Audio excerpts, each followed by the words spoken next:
Liberté, égalité, fraternité. Et au nom de la fraternité que vous vendez des armes à des régimes qui les retournent contre leur propre population ou contre leurs voisins.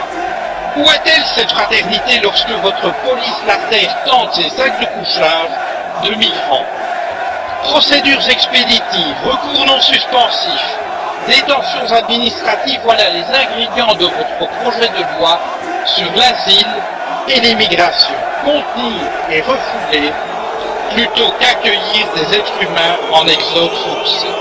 Vous avez permis, contrairement à votre prédécesseur, l'adoption par l'Union européenne d'une définition totalement laxiste des perturbateurs endocriniens. Alors, vous avez eu le courage de mettre un terme à ce projet insensé d'aéroport à Notre-Dame-des-Landes, mais c'est pour dans la foulée, écrasé dans la violence, les projets de celles et ceux qui inventent depuis des années une manière différente de vivre.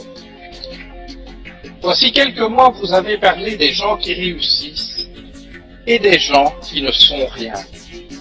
Vous n'avez pas dit des gens qui ne font rien ou des gens qui n'ont rien. Vous avez parlé des gens qui ne sont rien.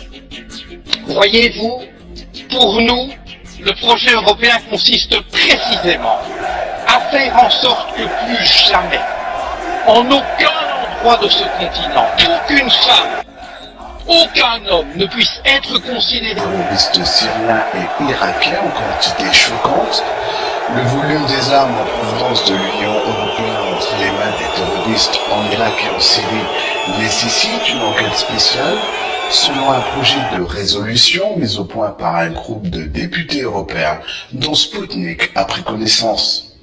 Le document déjà approuvé par la Commission des Affaires étrangères souligne que le Parlement européen est choqué par le volume des armes et munitions de fabrication européenne retrouvées chez Daesh en Syrie et en Irak. Dans le même temps, le projet de résolution propose d'obliger les membres de l'Union européenne à ne pas délivrer de licence d'exportation en cas de risque évident de réexportation des technologies ou équipements en question.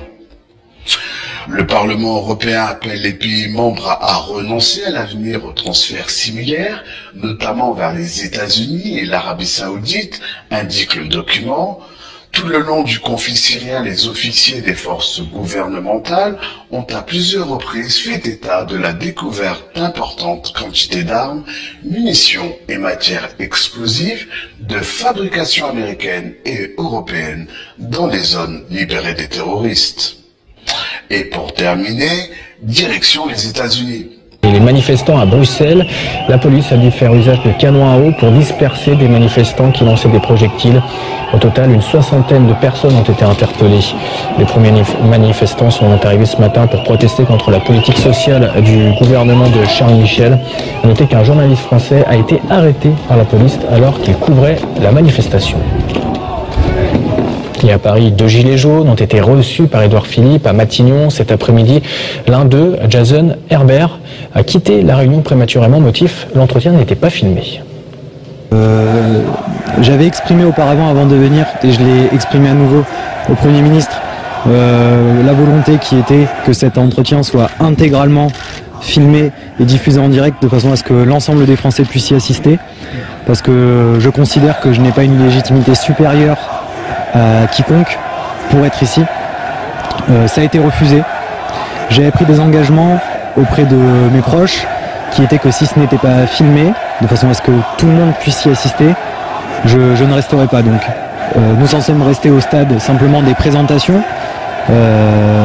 par cordialité, mais pour ma part je n'ai absolument pas été plus loin dans la discussion. Nous n'avons pas commencé à réfléchir à des choses, parce que sans une diffusion, une retransmission en direct, je ne souhaitais pas que ce dialogue soit engagé de façon concrète. Les Gilets jaunes souhaitent désigner des représentants. De la surprise, voire des critiques. Des voix s'élèveront toujours contre cette nouvelle dépense publique. Ces derniers jours, les Gilets jaunes ne se sont pas privés de dénoncer la commande d'un service de Sèvres, la construction d'une piscine à Brégançon ou les changements de décor du palais. Lors de la présentation du projet en septembre, les services de l'Élysée ont assuré que les travaux de la salle des fêtes, estimés à 500 000 € seront en grande partie financés par la vente de produits dérivés. For us, it's a unique deal in Iran's car industry because it's in terms of course, investment, it's in terms of transfer of technology, localization, development of Iranian talents,